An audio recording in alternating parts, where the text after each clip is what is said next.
It's time to double down with Max and Stacy on Sputnik Radio. And with that, let's bring on the one, the only Simon Dixon of banksofthefuture.com. He's been in business for 10 years in this space, one of the earliest with Banks of the Future. Simon Dixon. Warren Buffett is now sitting on nearly 138 billion in cash, not a dime of that in gold or Bitcoin. Your thoughts? Well, that's really interesting. I mean, Warren Buffett's whole investment philosophy was buy when others are fearful and sell when others are greedy. So I'm wondering whether he's just reached the age and time where he wants to do that, sell, or whether he is actually joining the herds in selling right now, or maybe we are in a different market. So it's very strange that he would be asking people to bet on America and dumping when others are all dumping as well. Of course, he also mentioned the Fed. He is kind of the king of fiat. He has his entire successful investing career started at the beginning of this whole fiat, global fiat experiment, and he's been very well connected to the Federal Reserve and has received many bailouts, essentially, especially in 2008 with all his holdings in insurance companies and things like that, and the banking sector.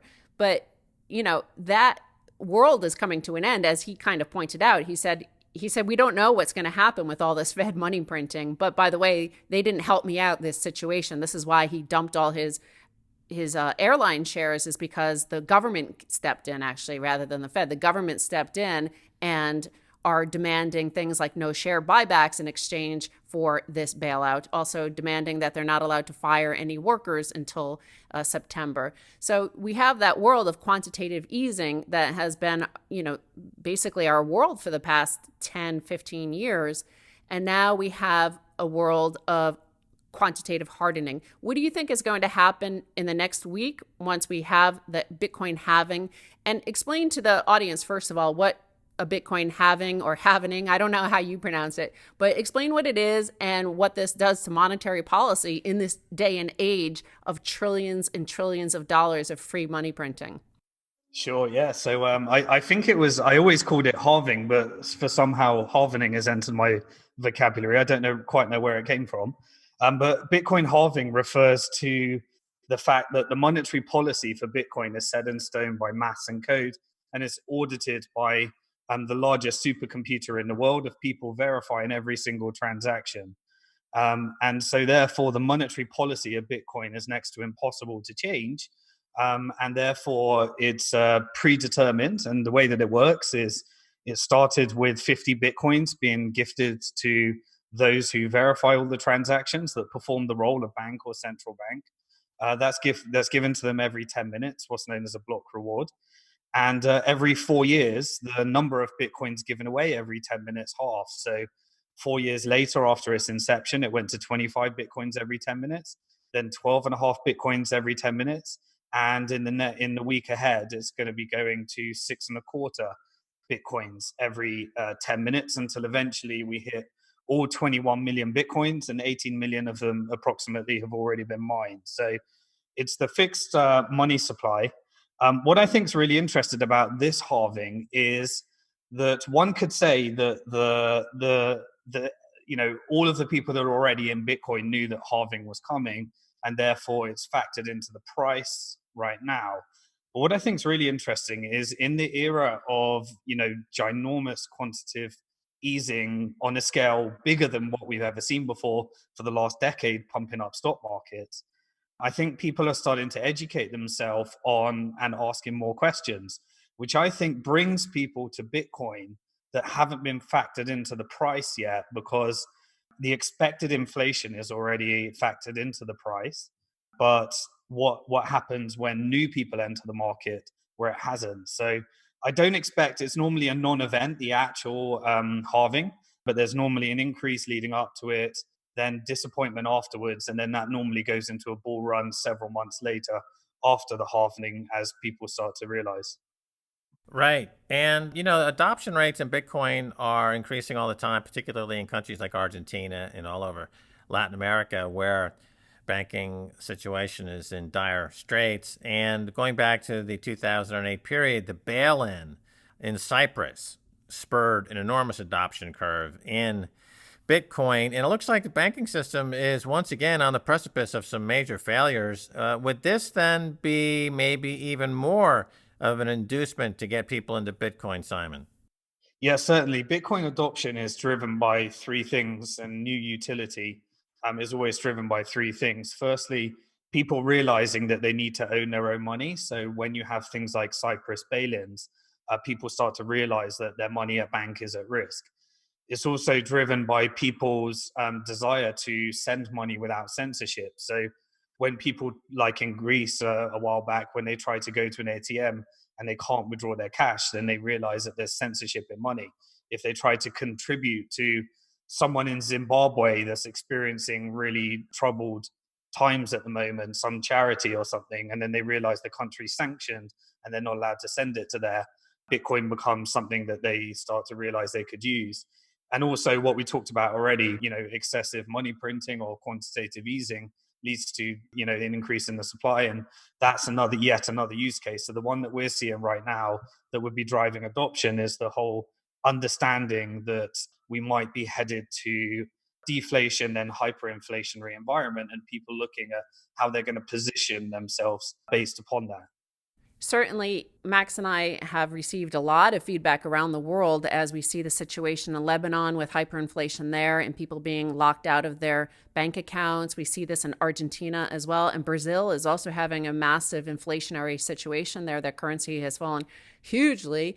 Mexico and Colombia, their pesos have fallen by over 20% against the dollar. So, against the dollar, this is kind of the real situation that's been going on for the past 20 years as the U.S. racks up national debt, deficits, all that sort of stuff. And now we have a trade war with China as China has risen in the past 20 years since they entered the WTO.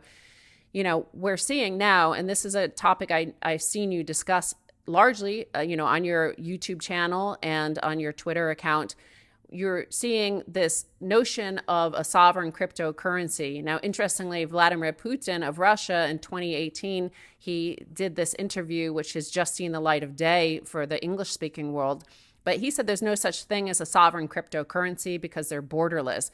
What do you think in this terms of the sovereign cryptocurrency? Will China actually launch this crypto yuan they keep on talking about? And does it change anything? Yes, certainly. Every single country in the world is going to release their digital currency because they need a new monetary tool. They've lost all their monetary policy tools. Interest rates are gone. Quantitative easing is maxed out. We've had the massive fiscal stimulus. And so they need a new tool. And the only new tool that they've got left is actually issuing a currency directly either by the central bank or the government. What that does is it sidesteps the banking system. So whereas with fractional reserve banking, money is created every time you issue a loan, with a central bank digital currency, you get an injection of debt-free money. So it essentially allows you to send the banking system bankrupt and replace everybody's money with a new central bank digital currency. The only issue with that central bank digital currency, while it's debt-free and it's not fractionally reserved, is that it will come with more infringements upon your personal freedom, liberty, and privacy than you've ever seen before, as they start to connect it to your currency will then be connected to your passport, which will be then connected to automated tax collection, which will then be connected to whether you're allowed to exit your house after a lockdown, which will be connected to whether you have a vaccine or not. And so this central bank digital currency, you see it all rolling out in China right now. That the amount of privacy infringing and freedom infringing policies that come with a central bank digital currency are really going to be driving people to want to have a digital currency that you can own, spend, and the money supply can't be manipulated. Now, Bitcoin, of course, was born at the end of 2008 as the financial crisis was sweeping across the world. That was when the white paper was published, and then it was first mined in January of 2009. It was embedded in the Coinbase, was, Chancellor on brink of second bailout of banks. We were all around back then. And of course, it was quite breathtaking back then, the interventions by the Fed and the governments to rescue the financial system. This is even more breathtaking today. We see, the US deficit. I remember when it passed $1 trillion and we thought, wow, that's amazing. 1 trillion. This year it is apparently going to hit close to 4 trillion. So how does this spill over into the monetary system? And what do you see for Bitcoin going forward?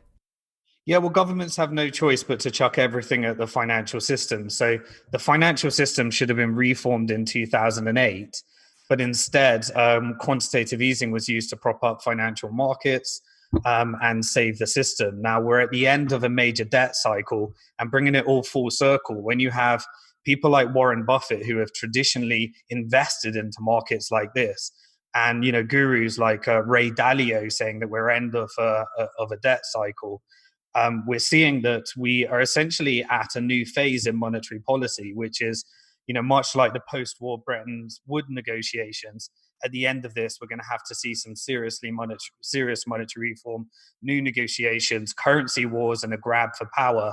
And I think Bitcoin could actually become a tool for central banks to use in order to gain more power, add it to their reserves, and leave some of the incumbent central banks behind. All right. Well, breathtaking. And that's going to do it for this episode of Double Down with me, Max Keiser, and Stacy Herbert on Sputnik Radio. I'd like to thank our guest, Simon Dixon of Banks of the Future. Until next week, bye, y'all.